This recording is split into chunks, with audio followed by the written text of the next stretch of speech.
प्यारे बच्चों, विभाग द्वारा विभिन्न विद्यालयों में मॉक टेस्ट का आयोजन क्लास 12 के विद्यार्थियों के लिए किया जा रहा है। यह एग्ज़ाम के पूर्व का अभ्यास है। आज 1/12/2022 को अर्थशास्त्र का मॉक टेस्ट हुआ, जिसमें से आर्ट्स का क्वेश्चन अलग था, जबकि साइंस और कॉमर्स का क्वेश्चन एक था, मतलब अलग था। दोनों का हम आंसर आप लोग को इस वीडियो के माध्यम से बता रहे हैं। शुरू करने से पहले आपसे निवेदन है कि अपने चैनल DRGP 82 पर नए हैं तो चैनल को सब्सक्राइब कर लें और अर्थशास्त्र के बच्चों तक यह वीडियो जरूर शेयर करें। और यदि आपको PDF फॉर्मेट में नोट्स को देखना है तो क्रोम ब्राउज़र में जाकर DRGP 82 लिख कर सर्च करेंगे तो फर्स्ट में ही आपको दीपक कुमार लिखा मिलेगा। उसको क्लिक करने के बाद आप नोट्स तक पहुंच सकते हैं। तो चलिए हम लोग आज कुछ नया सीखते हैं। ये आर्ट्स का क्वेश्चन है। पहला क्वेश्चन है, व्यष्टि अर्थशास्त्र से आप क्या समझते हैं? तो व्यष्टि अर्थशास्त्र को हम लोग माइक्रो कहते हैं। माइक्रो जो ग्रीक भाषा के मैक्रोस शब्द से बना है, जिसका अर्थ छोटा होता है। इस प्रकार माइक्रो छोटी इकाइयों से संबंधित है। व्यष्टिगत अर्थशास्त्र में किसी अर्थव्यवस्था की भिन्न भिन्न छोटी छोटी इकाइयों की आर्थिक क्रियाओं का विश्लेषण किया जाता है। दूसरे शब्दों में व्यष्टिगत अर्थशास्त्र के अंतर्गत विशेष व्यक्तियों, परिवार, फर्मों, उद्योगों, विशेष श्रमिक आदि का विश्लेषण किया जाता है। शॉर्ट में हम लोग जानेंगे, व्यष्टि अर्थशास्त्र मतलब होता है सूक्ष्म अध्ययन, मतलब व्यक्तिगत इकाइयों का हम लोग अध्ययन करते हैं। अगला क्वेश्चन है, किसने अर्थशास्त्र को धन के विज्ञान के रूप में परिभाषित किया? तो ये है एडम स्मिथ। अगला क्वेश्चन है, मांग को परिभाषित कीजिए। तो अर्थशास्त्र में किसी वस्तु को प्राप्त कर लेने की इच्छा मात्र को ही मांग नहीं कहा जाता है, बल्कि अर्थशास्त्र में मांग का संबंध हमेशा एक निश्चित मूल्य एवं निश्चित समय से होता है। उदाहरण के लिए, यदि आप बाइक पर रोज कॉलेज जाना चाहते हो तो सामान्यतः यह माना जाएगा कि आप कॉलेज जाने के लिए बाइक की मांग कर रहे हैं, परंतु अर्थशास्त्र की भाषा में यह मांग नहीं कहलाएगी। इसके लिए तो आवश्यक है कि बाइक खरीदने की इच्छा के साथ साथ उसे खरीदने के लिए आपके पास साधन भी होने चाहिए और साथ ही आप उन साधनों से उसको खरीदने के लिए तत्पर भी हो। कहने मतलब है कि यदि हमको ठंडा में स्वेटर लेना है और मेरे पास पैसा नहीं है तो केवल हमको स्वेटर का ज़रूरत है, वो मांग नहीं कहलाएगा। हमको ज़रूरत भी होना चाहिए और मेरे पास पैसा भी होना चाहिए और उसको खरीदने की इच्छा भी होनी चाहिए। जब ये तीनों चीज़ रहेगा तो वो मांग कहलाएगा, मतलब वो स्वेटर का मांग कहलाएगा। अगला है, मूल्य ह्रास से आप क्या समझते हैं? तो किसी संपत्ति का मौद्रिक मूल्य उपयोग, पहनने और अप्रचलन के कारण समय के साथ कम हो जाता है। इसी कमी को मूल्य ह्रास के रूप में मापा जाता है। कहने मतलब है कि आपके पास एक साइकिल है, साइकिल चला रहे हैं, ठीक चल रहा है नया नया में, उसके बाद चेन खराब हो गया, चेन बनवाए नया लग गया, फिर उसके बाद पंचर हो गया, पंचर सटवाए, तो ये जो घिसावट हो रहा है, ये कुछ कुछ कमी जो उसमें हो रहा है, वो मूल्य ह्रास कहलाएगा। अगला क्वेश्चन है, 1936 में प्रकाशित किन्स के ग्रंथ का नाम क्या है? तो उनके किताब का नाम है the general theory of employment, interest and money.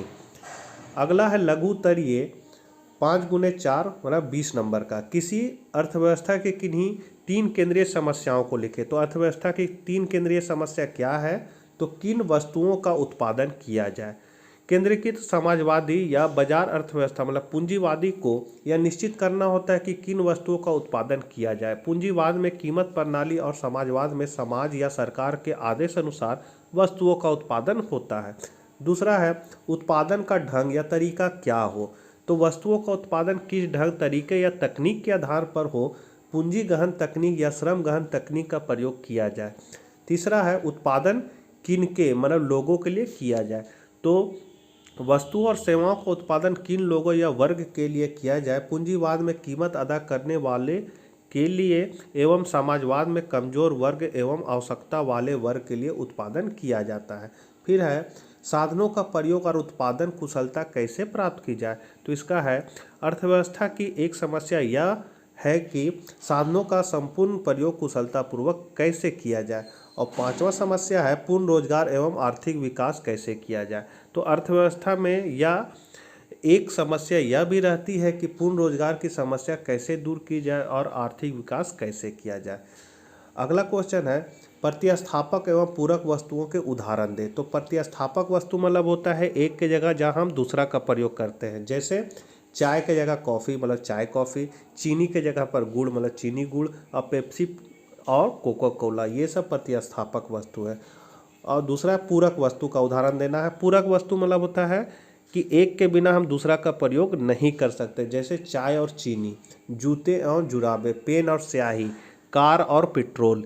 तो ये सब पूरक वस्तु है। अगला है उपयोगिता से आप क्या समझते हैं। तो अर्थशास्त्र में उपयोगिता शब्द का अभिप्राय किसी पदार्थ के उपभोग से मिलने वाली संतुष्टि से है, अर्थात उपयोगिता किसी वस्तु की वह शक्ति है जो किसी व्यक्ति की आवश्यकता को पूरा करती है।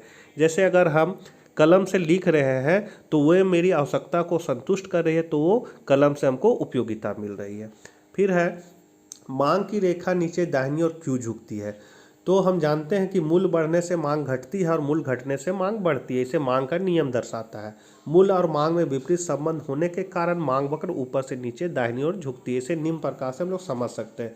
तो मांग का ये फॉर्मूला है डी बराबर अल्फा प्लस ए पी, ये मांग का फॉर्मूला है। अब मान लीजिए कीमत में वृद्धि कितनी हुई है, डेल्टा पी। तो जब कीमत में वृद्धि होगा तो मांग में कमी होगा, वो कमी को मान लेंगे हम लोग डेल्टा डी। तो यहाँ पर क्या किए हैं कि मांग में कमी हो रही, तो डी माइनस डेल्टा डी कर दिए, चूँकि कमी हो रहा है तो माइनस डेल्टा डी हो गया, बराबर अल्फा प्लस ए, और पी में क्या हो रहा है, मूल्य में वृद्धि हो रही, तो यहाँ जाएगा पी प्लस डेल्टा पी। ये समीकरण 2। और फिर समीकरण 1 और 2 को हम लोग घटा देंगे। तो पहले समीकरण 1 लिखे डी, फिर माइनस ये पूरा समीकरण को उतार देंगे ब्रैकेट में करके, फिर बराबर, फिर समीकरण 1 का क्या लिखेंगे, ए पी, मतलब हो जाएगा ए प्लस ए पी बराबर alpha plus A P plus A delta P. मतलब कहने मतलब है कि इसको हम इससे गुना कर दिए, ए पी हो गया और फिर ए डेल्टा पी हो जाएगा।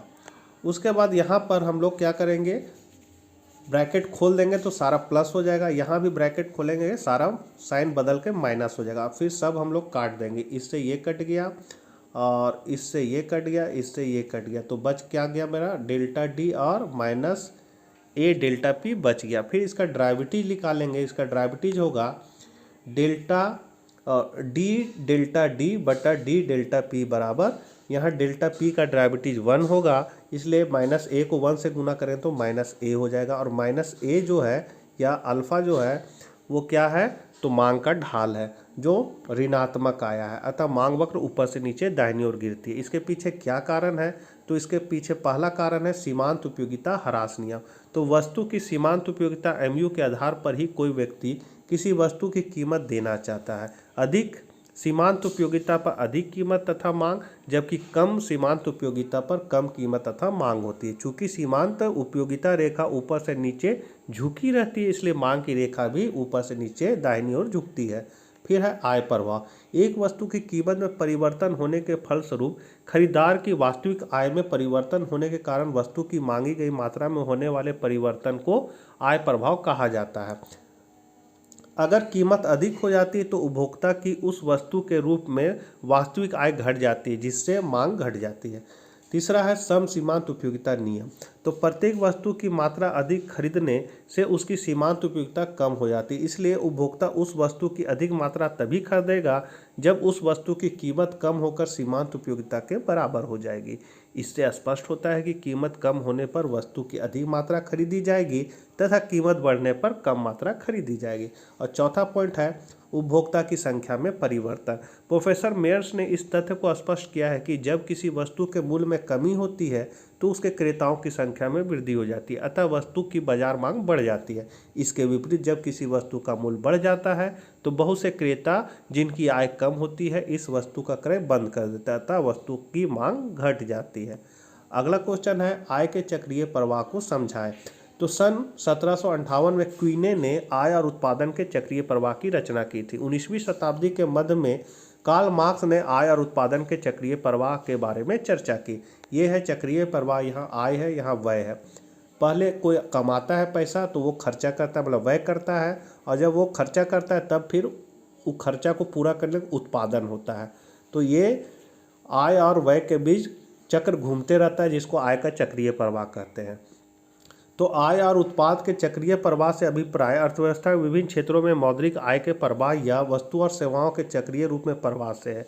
राष्ट्रीय आय समष्टि अर्थशास्त्र की विषय सामग्री है। आय व उत्पादन प्रवाह के निम्नलिखित सिद्धांत है। पहला, विनिमय चाहे वस्तु के माध्यम से हो अथवा मुद्रा के माध्यम से, प्रत्येक प्रक्रिया में उत्पादक मतलब विक्रेता को उतनी ही राशि प्राप्त होती है जितनी उपभोक्ता मतलब क्रेता खर्च करते हैं। और दूसरा है, वस्तुओं और सेवाओं का प्रवाह एक ही दिशा में होता है, परंतु उन्हें प्राप्त करने के लिए किए गए भुगतानों का प्रवाह विपरीत दिशा में होता है। और लास्ट क्वेश्चन है, सीमांतुपीता ह्रास नियम को बताएं। तो सीमांतुपीता ह्रास नियम को गोसेन का प्रथम नियम या तृप्ति का नियम भी कहते हैं। इस नियम की वैज्ञानिक व्याख्या प्रोफेसर मार्शल ने की। इसके अनुसार एक व्यक्ति के पास किसी वस्तु की जो मात्रा होती है उसके उपभोग में लगातार वृद्धि करने से उसकी उपयोगिता घटने लगती है। मतलब अगर हमको भूख लगा हुआ है तो हम पहला रोटी खाएंगे तो हमको ज़्यादा उपयोगिता मिलेगा, दूसरा खाएंगे तो उससे कम मिलेगा, पेट भर जाएगा तो फिर हमको रोटी से उपयोगिता नहीं मिलेगा। तो इसका मतलब अगर हम लगातार उस रोटी का उपभोग कर रहे हैं तो उससे मिलने वाले उपयोगिता क्या होगी, मेरा घटने लगेगी। इसी को हम लोग सीमांतुपीता ह्रास नियम कहते हैं। यहाँ उदाहरण है कि एक रोटी खाए 4 उपयोगिता मिला, दूसरा रोटी खाए तो 3 मिला, तीसरा में 2 मिला। मतलब सीमांतुपीता क्या हो रही है, घट रही है, ऋणात्मक भी हो जा रही है। तो इस तालिका से स्पष्ट है कि व्यक्ति जैसे जैसे रोटियों का उपभोग करते जाता है वैसे वैसे रोटियों की अगली इकाइयों से प्राप्त सीमांतुपीता घटती जाती है। चित्र में भी हम लोग देख सकते हैं। इसका चित्र इस तरह बनेगा, इधर है रोटी का इकाई और इधर लिया है सीमांतुपीता। तो ये ऊपर से नीचे दाहिनी ओर गिर रहा है, यहाँ ऋणात्मक भी हो जा रहा है।